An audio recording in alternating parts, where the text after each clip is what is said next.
ચંદ્રિકાના operation કર્યા બાદ એણે 1 મહિનો આરામ કર્યો અને હવે એ બિલકુલ સાજી થઈ ગઈ હતી. એના સાસુ કરુણાબેને આખું ઘર સંભાળ્યું અને એની સેવા ચાકરી પણ કરી હતી. પરંતુ આજે સવારે જ્યારે કરુણાબેન રસોઈ બનાવતા હતા ત્યારે ચંદ્રિકા આવીને કહેવા લાગી કે માજી, હવે તમારે રસોડામાં આવવાની કોઈ જરૂર નથી, કેમ કે હવે હું સાજી થઈ ગઈ છું, એટલે હું બધું જ કામ સંભાળી લઈશ. અને આમ પણ તમે મારું રસોડું બગાડી મૂકો છો, એટલે તમે તમારા રૂમમાં જઈને બેસી રહેજો. વહુના આવા કડવા શબ્દો સાંભળીને કરુણાબેન કહેવા લાગ્યા કે વહુ, તું તો ફરીથી મારી સાથે ખરાબ વર્તન કરવા લાગી છો. કરુણાબેનની આટલી વાત સાંભળતા જ ચંદ્રિકા ગુસ્સો કરીને કહેવા લાગી કે હા, હું તમારી સાથે ખરાબ વર્તન કરી રહી છું તો તમે મારું શું બગાડી લેશો? શું તમે આ ઘર છોડીને નીકળી જશો? અને કદાચ તમારે ઘર છોડીને જવું હોય તો નીકળી જાઓ, અહીંયા તમને કોણ રોકીને બેઠું છે? વહુના આવા કડવા વેણ સાંભળીને કરુણાબેન ઉદાસ થઈ ગયા. હજુ તો 2 મહિના પહેલા એની વહુ ચંદ્રિકાને પેટમાં દુખાવો થઈ રહ્યો હતો અને દવાખાને જઈને ચેકઅપ કરાવ્યું ત્યારે ખબર પડી કે એના પેટમાં ચારણગાંઠ છે અને તાત્કાલિક ઓપરેશન કરવું પડશે. એ સમયે કરુણાબેને આખું ઘર સંભાળી લીધું હતું અને એના પૌત્રને સ્કૂલ માટે તૈયાર કરવાનો, એનો નાસ્તો બનાવવો, વિનોદ માટે ટિફિન તૈયાર કરવું, આ બધું જ કામ કરુણાબેન એકલા હાથે કરી લેતા અને સાથે સાથે વહુની ખૂબ સેવા ચાકરી કરતા, જેથી કરીને વહુ એકદમ સાજી થઈ ગઈ હતી. આટલું બધું કર્યા બાદ પણ આજે વહુ એની સાથે આવું વર્તન કરી રહી છે, આવું વિચારીને એ ભાવુક થઈ ગયા. ત્યારે તો એને એવું લાગ્યું હતું કે આટલી સેવા ચાકરી કર્યા બાદ વહુ મને માન આપશે અને મારા પ્રત્યે એનું વર્તન બદલાઈ જશે. પરંતુ વહુના સ્વભાવમાં કોઈ ફરક ન પડ્યો. અંતમાં નિરાશ થઈને કરુણાબેન એના દીકરા પાસે જઈને કહેવા લાગ્યા કે વિનોદ બેટા, વહુ મારી સાથે પહેલાની જેમ જ ખરાબ વર્તન કરી રહી છે. જો એનું વર્તન આવું જ રહેશે તો હું અહીંયા સન્માન સાથે કેવી રીતે રહી શકીશ? હું ઘરના કામ કરીને મારા પૌત્ર સાથે સમય વિતાવીને ખૂબ ખુશ રહું છું, એટલે મારે બીજું કંઈ નથી જોઈતું. પરંતુ તું તારી પત્નીને સમજાવી દે કે એ મને થોડું માન આપીને મારી સાથે પ્રેમથી વાત કરે, એનાથી વધારે મારે કશું નથી જોઈતું. એ મારા માટે આટલું તો કરી શકે છે.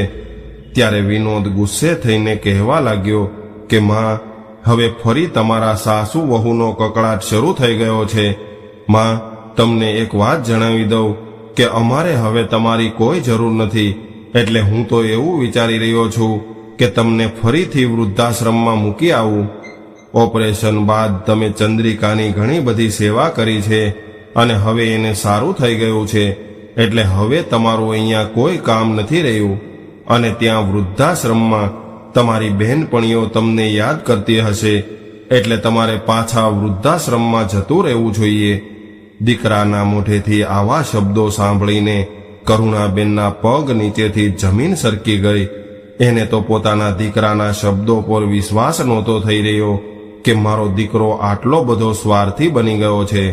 ગયા વર્ષે રોજ સાસુ વહુ વચ્ચે ઝઘડા થતા ત્યારે વાતમાં વહુ અને દીકરો બંને મેણા મારીને કરુણાબેનનું અપમાન કરતા, એટલે કરુણાબેનનું આ ઘરમાં રહેવું મુશ્કેલ થઈ ગયું હતું. અને હદ તો ત્યારે થઈ હતી જ્યારે વહુએ એને રસોડામાં પગ મૂકવાની પણ ના પાડી દીધી. રોજ વહુ અને દીકરાના મેણા ટોણા સહન કરી રહેલા કરુણાબેન ઘરના એક ખૂણામાં પડ્યા રહીને જેમ તેમ કરીને દિવસો કાઢી રહ્યા હતા. ત્યારે જ એક રાત્રે કરુણાબેને વહુ અને દીકરાની વાત સાંભળી લીધી. ચંદ્રિકા વિનોદને એવું કહેતી હતી કે તમે માને વૃદ્ધાશ્રમમાં મૂકી આવો, મારાથી આ રોજનો કકળાટ સહન નથી થતો, અને આમ પણ એ હવે વૃદ્ધ થઈ ગયા છે, એટલે એનું મગજ પણ બરાબર રીતે કામ નથી કરતું, એટલે એ રોજ મારી સાથે લડાઈ ઝઘડા કરતા રહે છે અને આ બધું મારાથી હવે સહન નથી થઈ રહ્યું. એના સ્વભાવના કારણે એની વૃદ્ધા અવસ્થામાં હું એની સેવા નહીં કરી શકું. એટલા માટે કદાચ તમને તમારી પત્ની સાથે પ્રેમ હોય અને મારી સાથે શાંતિથી રહેવા માંગતા હોય તો તમારી માને વૃદ્ધાશ્રમમાં મૂકી આવો. કરુણાબેન આ બધી વાત સાંભળી રહ્યા હતા ત્યારે એને એવું લાગ્યું કે મારો દીકરો મારા પક્ષમાં બોલીને એની પત્નીની વાતનો વિરોધ કરશે, પરંતુ વિનોદ તો એની પત્નીની વાતમાં સહમત થઈ ગયો અને કહેવા લાગ્યો કે સારું ચંદ્રિકા, મા સાથે તારે રોજ રોજ માથાકૂટ થતી હોય તો હું એને કોઈ વૃદ્ધાશ્રમમાં મૂકવાની વ્યવસ્થા કરું છું. દીકરાના આવા નિર્ણયથી કરુણાબેનને ખૂબ આઘાત લાગ્યો અને એ જ પળે એણે પોતે જ વૃદ્ધાશ્રમમાં જવાનો નિર્ણય કરી લીધો. બીજા દિવસે સવારે વિનોદ એના રૂમમાં આવ્યો ત્યારે એ કંઈ બોલે એ પહેલા જ કરુણાબેન કહેવા લાગ્યા કે વિનોદ બેટા, મારા અહીં રહેવાથી ઘરમાં ઘણો કકળાટ થાય છે, લડાઈ ઝઘડા થાય છે, એટલે મેં એવો નિર્ણય લીધો છે કે હું જ ક્યાંક જતી રહું. કરુણાબેન જાણી જોઈને આવું બોલ્યા હતા, કેમ કે એ જાણવા માંગતા હતા કે કદાચ મારા દીકરાની અંદર મારા પ્રત્યે થોડી ઘણી લાગણી હશે અને એ લાગણીના લીધે દીકરો મને રોકવાનો પ્રયાસ કરશે. પરંતુ વિનોદ કહેવા લાગ્યો કે માં, આ ઉંમરમાં તમે ક્યાં જશો અને તમને કોણ રાખશે? દીકરાના આવા શબ્દોથી કરુણાબેન અંદરથી તૂટી રહ્યા હતા, પરંતુ મન મક્કમ કરીને બોલી ઉઠ્યા કે બેટા, હું વિચારું છું કે કોઈ વૃદ્ધાશ્રમમાં જતી રહું. આવું સાંભળીને વિનોદ થોડી વાર માટે ચૂપ થઈ ગયો. ત્યારબાદ મનોમન વિચારવા લાગ્યો કે મારે તો મમ્મીને કશું કહેવાની પણ જરૂર ન પડી અને વગર કહીએ જ મારું કામ થઈ ગયું, કેમ કે મારી મા પોતે જ વૃદ્ધાશ્રમમાં જવાનું કહી રહી છે. કરુણાબેન વિચારવા લાગ્યા કે વૃદ્ધાશ્રમમાં જવાનું સાંભળીને મારા દીકરાને જરાક શરમ આવશે અને એને એની ભૂલનો અહેસાસ થશે. પરંતુ વિનોદ બેશરમ બનીને કહેવા લાગ્યો કે સારું માં, જો તમે વૃદ્ધાશ્રમમાં જવાનો નિર્ણય લઈ લીધો હોય તો એ તમારી મરજી છે, હું તમને બળજબરી કરીને રોકી નહીં શકું. ત્યારે કરુણાબેન તો કશું બોલવાને લાયક ન રહ્યા અને એ મનોમન વિચારી રહ્યા હતા કે જ્યારે હું મારા દીકરાને વહુને સમજાવવાનું કહેતી હતી કે એ મારી સાથે પ્રેમથી વર્તન કરે અને મને થોડું માન આપે, ત્યારે મને એવો જવાબ આપતો હતો કે તમારા સાસુ વહુના લડાઈ ઝઘડામાં હું નથી પડવાનો, મારે એનાથી કોઈ મતલબ નથી. અને આજે એક પળમાં મારી વૃદ્ધાશ્રમમાં જવાની વાત માની ગયો. ત્યારે કરુણાબેન કહેવા લાગ્યા કે દીકરા, હવે તો તું સાચે જ મોટો થઈ ગયો છે. આજે તો તું મારી વાત એક જ પળમાં માની ગયો છો. પરંતુ વિનોદ એના મમ્મીની આવી વાતને અવગણીને ચૂપચાપ ઊભો રહ્યો. આખરે એને પણ પોતાની વૃદ્ધ માંથી આટલી આસાનીથી છુટકારો મળી રહ્યો હતો. વિનોદ એ દિવસથી જ વૃદ્ધાશ્રમની તપાસ કરવામાં લાગી ગયો અને 2-3 દિવસમાં એણે એક વૃદ્ધાશ્રમ શોધી લીધો અને કરુણાબેનને એવું કહ્યું કે માં, તમારી જે કંઈ જરૂરી વસ્તુ હોય એ પેક કરી લેજો, હું તમને કાલે વૃદ્ધાશ્રમમાં મૂકી જઈશ. ત્યારે કરુણાબેન ચોંકી ગયા અને ચૂપચાપ સાંભળી રહ્યા હતા કે મારા દીકરાને મારાથી છુટકારો મેળવવા માટે કેટલી બધી ઉતાવળ છે. ત્યારબાદ કરુણાબેને ગુસ્સો કરીને પોતાનો જરૂરી સામાન પેક કરી લીધો અને બીજા દિવસે વૃદ્ધાશ્રમમાં જવા નીકળી ગયા. વૃદ્ધાશ્રમમાં ગયા બાદ એ વિચારી રહ્યા હતા કે જ્યારે મારા દીકરાને એની ભૂલનો અહેસાસ થશે ત્યારે એ મને પાછી લેવા માટે જરૂર આવશે. આવી રીતે ધીરે ધીરે સમય વીતવા લાગ્યો અને 8 મહિના થઈ ગયા. કરુણાબેનના વિચારો પ્રમાણે એક દિવસ ખરેખર એનો દીકરો એને લેવા માટે વૃદ્ધાશ્રમે આવી ગયો. કરુણાબેનના દીકરાને જોઈને વૃદ્ધાશ્રમમાં રહેતા બધા જ લોકો હેરાન હતા, કેમ કે આજ સુધી એવું ક્યારેય નથી બન્યું કે કોઈ દીકરો એના માતા પિતાને પાછા લેવા માટે અહીં આવ્યો હોય. એટલે બધા જ લોકો કરુણાબેન માટે ખૂબ ખુશ હતા. કરુણાબેન પણ એવું વિચારીને ખૂબ ખુશ થઈ રહ્યા હતા કે આખરે મારા દીકરાને એની ભૂલ સમજાઈ ગઈ છે અને મને લેવા માટે આવી ગયો છે.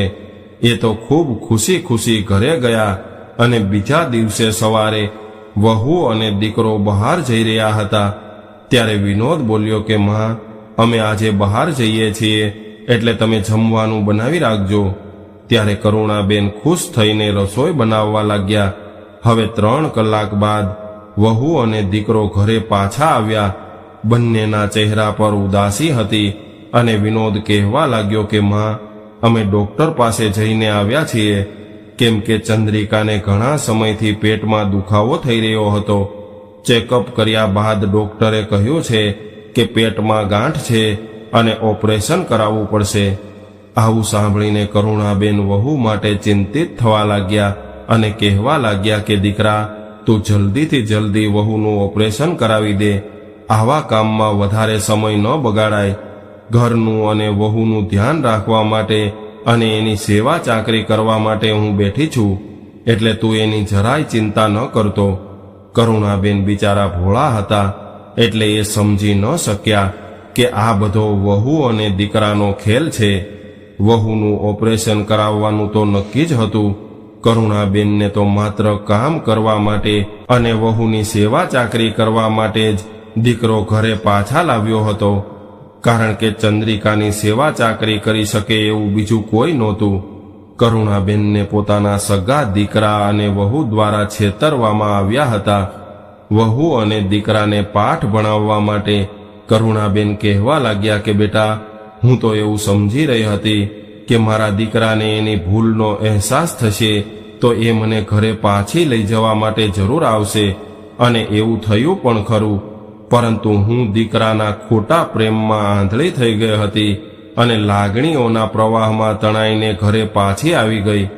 દીકરા, મેં સાચા દિલથી વહુની સેવા ચાકરી કરી હતી અને આખા ઘરને સંભાળી લીધું હતું, પરંતુ તું તો 1 નંબરનો સ્વાર્થી નીકળ્યો અને તું મને તારી પત્નીની સેવા ચાકરી કરાવવા અને મફતની નોકરાણી તરીકે કામ કરાવવા લઈ આવ્યો.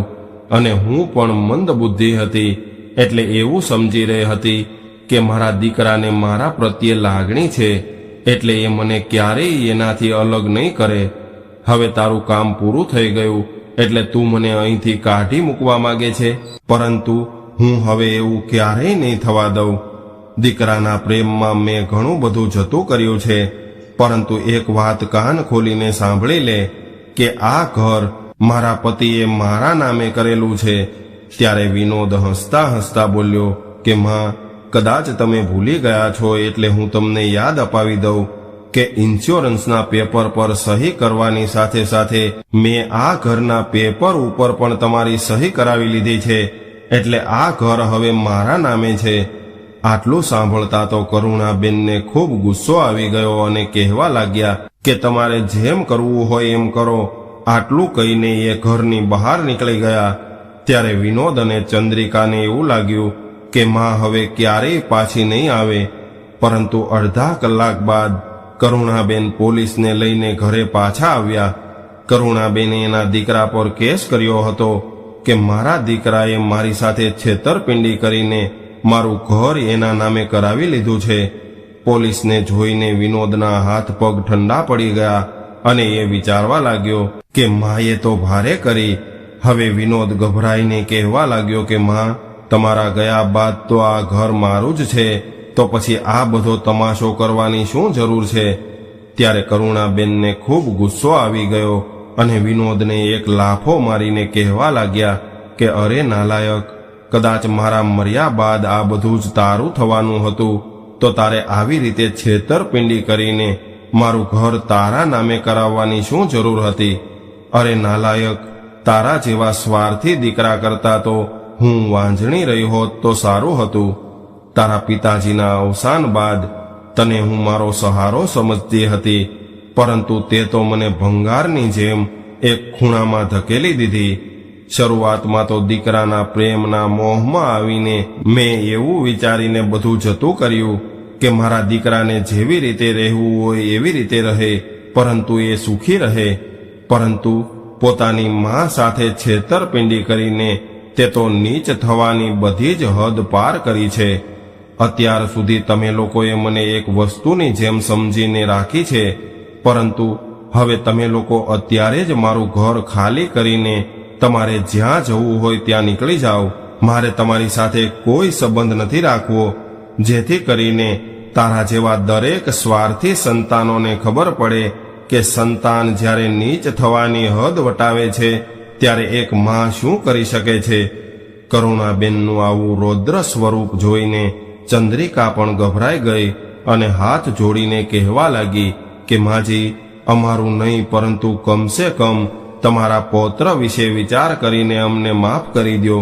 વહુની આવી વિનંતી સાંભળીને કરુણાબેન હસતા હસતા કહેવા લાગ્યા કે નહીં વહુ, તમારા સંતાન વિશે તમે પોતે જ વિચારજો અને તમે જેવું મારી સાથે કર્યું છે કદાચ બની શકે છે કે ભવિષ્યમાં તમારા સંતાન પણ તમારી સાથે એવું જ કરે.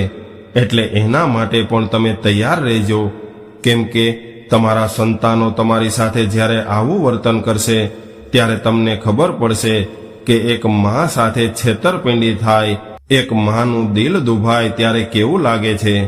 તો મિત્રો, આજની સ્ટોરી તમને કેવી લાગી કોમેન્ટમાં જરૂર જણાવજો અને પસંદ આવી હોય તો વિડીયોને લાઈક, શેર અને નવા હોય તો ચેનલને સબસ્ક્રાઇબ જરૂરથી કરજો. હર હર મહાદેવ.